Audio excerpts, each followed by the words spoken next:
Olá, olá querido amigo, querida amiga. Nós vamos gravar mais um videozinho aqui, explicando aqui hoje sobre a Babilônia. Espero que você aproveite esse vídeo e tire conclusões e que ele possa ser útil para você, tá certo? Quero convidar você, onde você estiver, para que você pudesse orar também comigo. Maravilhoso Deus, Senhor e Pai, abençoe esse amigo, essa amiga que está ouvindo aqui a Tua Palavra nessa noite, que possamos ser transformados por essa maravilhosa palavra. Nós te pedimos com perdão dos pecados em nome de Jesus. Amém. Eu quero convidar você para que nós possamos fazer um estudo aqui sobre Babilônia, né? As revelações do Apocalipse. O mistério de Babilônia, a grande meretriz. O Apocalipse ele fala de duas mulheres. Uma mulher vestida de sol e uma mulher montada aí numa besta, né, escarlate, representando também a Babilônia, a grande meretriz, né? Uma representa a igreja pura, verdadeira, e outra representa a igreja apostatada. Uma das tremendas revelações que Deus nos faz nesse livro é a respeito de que ele chama o mistério de Babilônia, a grande meretriz, e de como o conteúdo dessa mensagem pode afetar na nossa salvação. Vamos analisá-lo nesse estudo, certo? Nesse estudo nós vamos analisar sobre Babilônia, tá certo? A grande meretriz, que é aqui. O mistério, qual é esse mistério? Que mistério é esse da Babilônia, a grande meretriz? Pela luz da palavra de Deus, vamos descortinar esse evento, né? Essa passagem também da palavra de Deus, que caiu a grande Babilônia. Babilônia é um símbolo de apostasia espiritual. A palavra Babilônia significa confusão, né? Confusão religiosa, né? Babilônia significa confusão religiosa. Babel, confusão. Que tragédia deixa descoberta a proclamação das três mensagens angélicas.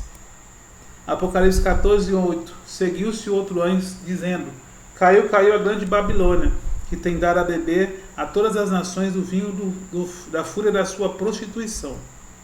Aqui está falando de uma Babilônia mística ou simbólica, pois a literal já havia sido destruída nos tempos do Antigo Testamento. Isaías 13:19-20 declara que nunca mais seria habitada, né? É interessante notar que a Bíblia de Jerusalém, na tradução católica, comentando Apocalipse 17:5, diz que Babilônia é o nome simbólico de Roma. Olha que coisa interessante. Babilônia é o nome simbólico de Roma. Que ordens Deus dá aos sinceros que ainda estão em Babilônia? Demonstra que sua religião, que sua caída religiosa é grave? Então exclamou com potente voz, Apocalipse 18:2-4, dizendo: Caiu a grande Babilônia, e se tornou morada de demônios, covil de toda espécie de espírito imundo, e esconderijo de todo gênero de ave imunda e detestável, pois todas as nações têm bebido do furor do vinho da sua prostituição, pois com ela se prostituíram os reis da terra. Também os mercadores da terra se enriqueceram à custa da sua luxúria. Ouvi outra voz do céu dizendo: Retirai-vos dela, povo meu, para não serem cúmplices dos seus pecados e para não participarem dos seus flagelos. Essa solene declaração divina demonstra que há pessoas bem intencionadas dentro de Babilônia, as quais demonstrarão sua sinceridade obedecendo a ordem de Deus de sair dela. Outra figura da degradação religiosa da Babilônia mística. Apocalipse 17:1-5.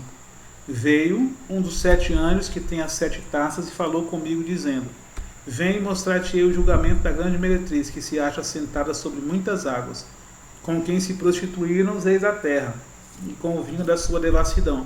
Foi que embebedaram os que habitam na terra. Transportou-me o anjo em espírito a um deserto, e vi uma mulher montada numa besta escarlata, besta repleta de nomes de blasfêmia, com 7 cabeças e 10 chifres. Achava essa mulher vestida de púrpura e escarlata, adornada de ouro, de pedras preciosas, de pérolas, tendo na mão um cálice de ouro transbordante, de abominações e com as imundícias da sua prostituição. Na sua fronte achava-se escrito um nome, um mistério: Babilônia, a grande, a mãe das meretrizes e das abominações da terra. Assim como em Apocalipse 12, uma mulher pura é o símbolo do adequado da igreja fiel, aqui aparece uma meretriz com o símbolo de uma igreja que se prostituiu, que teve uma queda doutrinária. A Bíblia de Jerusalém comenta que a prostituição é o símbolo da idolatria. Interessante aqui, temos uma igreja que é pura, Apocalipse 12, né? Sobre a qual o inimigo está irado e está fazendo guerra. Apocalipse 12, 17 diz que irou-se o dragão contra a mulher e foi fazer guerra com o restante da sua descendência, os que guardam os mandamentos de Deus e têm a fé em Jesus. Babilônia era uma igreja, né, que tinha uma doutrina e ela perverteu essa doutrina, né? Como nós vimos aqui um pouquinho em slides aqui anteriores, né, que eu quero retornar aqui com você, a Bíblia de Jerusalém, ela, na tradução católica, comentando Apocalipse 17:5, diz que Babilônia é o nome simbólico de Roma, é o símbolo de Roma, né? Ou seja, a Igreja Católica representa hoje a Babilônia, né? No qual os mercadores da terra se embebedaram com o seu vinho. Ou seja, vamos explicar aqui. Todas as igrejas hoje têm um dia de guarda, que é o domingo, né? Babilônia, a grande, a mãe das meretrizes, a igreja católica, e as filhinhas, que são as igrejas que também guardam o domingo, que é um dia que não tem na Bíblia, né? Que é um dia que o inimigo está irado, o sábado é um dia que o inimigo está irado. A Bíblia diz lá em Apocalipse 12, 17 que irou-se o dragão contra a igreja aqui do Apocalipse 12, a igreja pura, né? Deixa eu voltar aqui um pouquinho para ver aqui para falar com vocês, né? Isso, a igreja pura de Apocalipse 12, né? E o inimigo está irado com os que guardam os mandamentos de Deus e têm a fé em Jesus. Então, Babilônia, quem é Babilônia? A igreja católica. Quem são as filhas da Babilônia? Todas as igrejas que não guardam os mandamentos de Deus, né? Não guardam os mandamentos de Deus são filhas da Babilônia, que é também a igreja católica, né?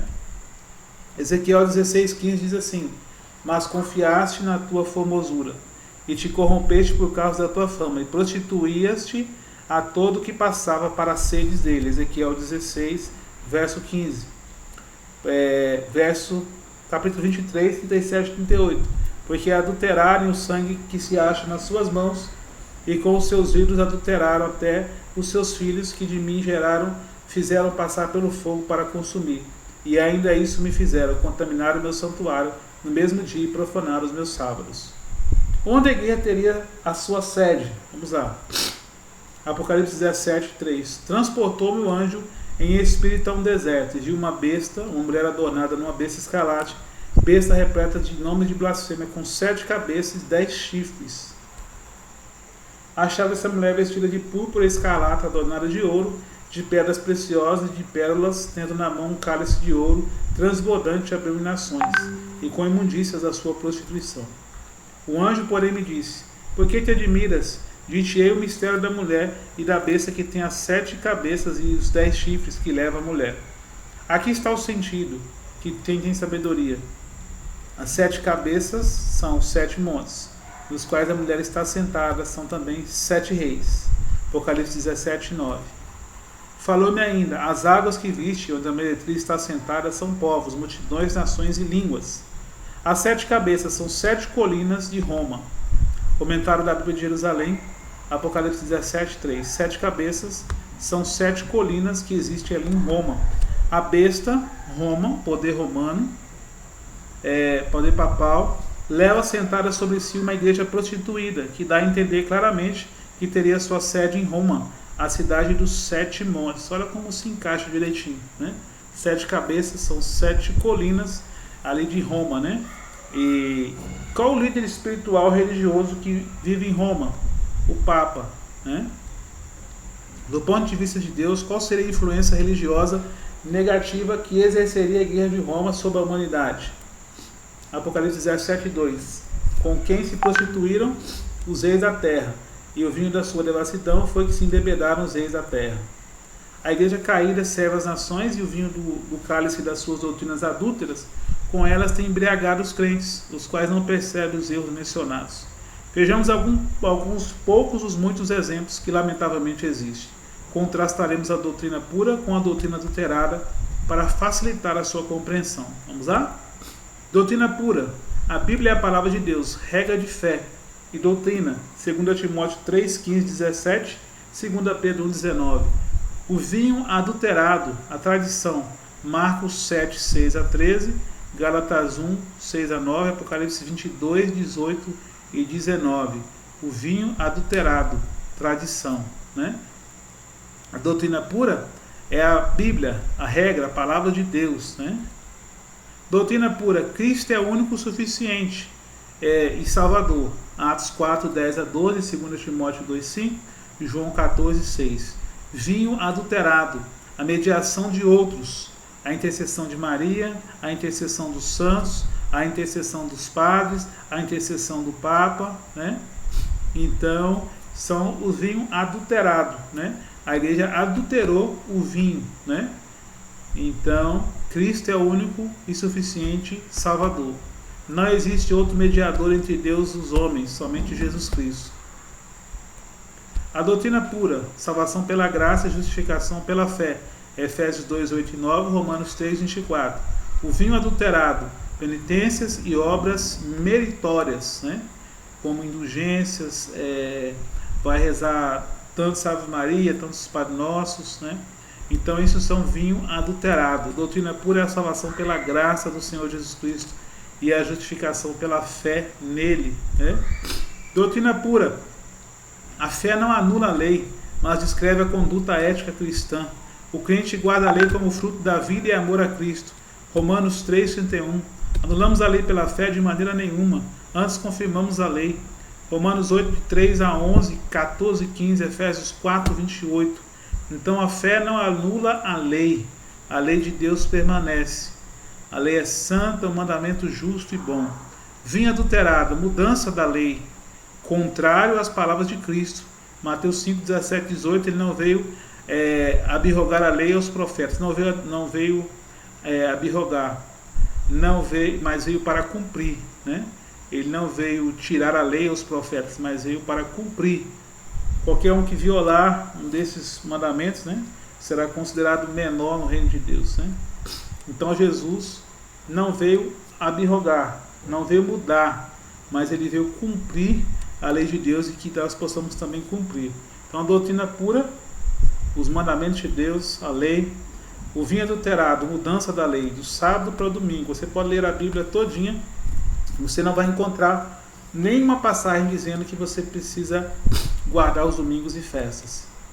Doutrina pura, proibição de adoração a ídolos, imagens e objetos inanimados. Êxodo 24 a 6, Isaías 42, 8, 17, 44, 9 a 20, 46, de 8 a 10. Vinho adulterado, fazer imagens, acender velas perante imagens, pedir coisas, fazer promessas, orar ajoelhados diante de imagens, tirar esse mandamento pelo catecismo, né? A doutrina pura, guarda do sábado, Êxodo 28 a 11, Isaías 66, 22 e 23, Lucas 4, 16, 23, 54 a 56, Apocalipse 12, 17, Romanos 3, 31, né? Entre outros textos que a palavra de Deus tem, né? Então a doutrina pura, guarda do sábado, Apocalipse 14, 12, por exemplo. Vinho adulterado, deixar de guardar o sábado e guardar o domingo. Aquele que guarda toda a lei e tropeça num só ponto, né? É mentiroso, ele não está a verdade, né? Tiago 2,10, Lucas 6,46. Então, deixar de guardar o sábado, santificar o domingo, é o vinho adulterado, que a igreja romana adulterou da palavra de Deus, ou seja, modificou. A doutrina pura, os mortos estão dormindo, inconscientes até a ressurreição. Eclesiastes 9, 5, 6. Os mortos não sabem coisa nenhuma, né? Só embora já no esquecimento. João 5, 28 e 29, 11, de 1 a 14, 1 Coríntios 15, 20 a 23, Romanos 14, 12. Vinho adulterado, doutrina do purgatório, indulgências e outras derivadas da ideia de que os mortos vivem de alguma forma. Que palavras escritas na testa da Babilônia demonstram que há igrejas filhas que partilham as partes de seus erros religiosos. na sua fonte achava-se escrito o nome: Babilônia, a grande, a mãe das meretrizes e das abominações. A visão do Apocalipse revela que Roma é a igreja mãe. Esta tem filhos que deixaram e filhas que saíram dela, mas apesar de havê-la abandonado, conservam muito de seus vícios, de sua conduta religiosa equivocada. O chamado misericordioso de um Deus amorável, sabe qual é? Por que razões específicas diz que Deus castigará a Babilônia? Seguiu outro anjo dizendo: caiu a grande Babilônia, e tem dado a beber a todas as nações do vinho da fúria da sua prostituição. Apocalipse 14:8. Há muitos que creem que devemos reformar as igrejas que têm caído. Que diz Deus aos que estão em Babilônia? Ouvi outra voz do céu dizendo: retirai-vos dela, povo meu, para não seres cúmplices em seus pecados, e não seres participantes dos seus flagelos. Deus nos concedeu a sua graça de conhecer essas revelações. Seja leal com o nosso Senhor. Sejamos leais ao nosso Senhor. Saiamos dos lugares do erro e sigamos a Jesus definitivamente. Você quer seguir a Jesus definitivamente? A palavra de Deus diz que há muitas ovelhas que ainda não são desse aprisco, mas ao ouvirem a voz do Senhor, então haverá um só rebanho e um só pastor. Há muitos irmãos sinceros na Igreja Católica, Batista, no Centro Espírita, em várias religiões. Há muitos irmãos católicos, evangélicos, sinceros, batistas, budistas, shintoístas, espíritas, e que ao ouvirem a voz de Deus se unirão ao povo que guarda os mandamentos de Deus e tem a fé em Jesus. Apocalipse 12:17. Jesus já tinha morrido, lá em Lucas 23:54, as mulheres vindo, como o corpo for ali depositado, e no sábado descansaram segundo o mandamento. Jesus já tinha morrido e as mulheres continuaram guardando o sábado. Os apóstolos continuaram guardando o sábado. João, por volta do ano 100, continuava guardando o sábado. E foi revelado que o inimigo está irado contra os que guardam os mandamentos de Deus e têm a fé em Jesus. Jesus, quando esteve nessa terra, validou todo o Antigo Testamento. A Bíblia que ele tinha era o Antigo Testamento. O Novo Testamento foi escrito anos mais tarde que Jesus veio nessa terra. E ele disse: examinai as Escrituras, que vós julgais ter nela a vida eterna, e são elas mesmas que testificam de mim. São João 5:39. Se Jesus validou o Antigo Testamento, se os discípulos continuaram guardando o sábado, Maria, mãe de Jesus, continuou guardando o sábado, João continuou guardando o sábado, ali na ilha de Patmos, o sábado será guardado na nova terra, como diz lá em Isaías. Então, querido amado irmão, não seja enganado, mas se firme na palavra do Senhor. Quer você também se firmar na palavra do Senhor? Existem muitas ovelhas sinceras em todos os movimentos religiosos. Deus nos convida a fazer parte do seu povo. Um só rebanho, um só pastor. Amém? Quero orar com você. Maravilhoso Deus, Deus de Pai, abençoe esse amigo, essa amiga que nos ouve nesse momento. Que o Senhor abençoe poderosamente com a unção do Espírito Santo, dando entendimento e sabedoria divina, Pai, para continuar firme ao teu lado e em teus caminhos. E também, ó Pai, fazer parte do povo que guarda os mandamentos de Deus e tem a fé em Jesus. Não sejamos enganados por nada nesse mundo. Que a tua palavra nos dê paz, e dê paz a cada amigo ouvinte que está ouvindo aqui a tua palavra. É o que nós te pedimos nessa noite, com perdão dos pecados, humildemente em nome de Cristo Jesus. Amém e amém. Deus abençoe você. Inscreva no canal, divulgue para os seus amigos, dê o seu joinha, ative o sininho para receber as novidades. Que Deus abençoe você. Um grande abraço. Maranata, o Senhor logo vem. Não seja enganado. Guarde os mandamentos de Deus, coloque sua vida em dia com Deus e se prepare, porque Jesus está voltando mais uma vez, uma segunda vez a essa terra, para nos levar para a Canaã celestial. Deus abençoe você.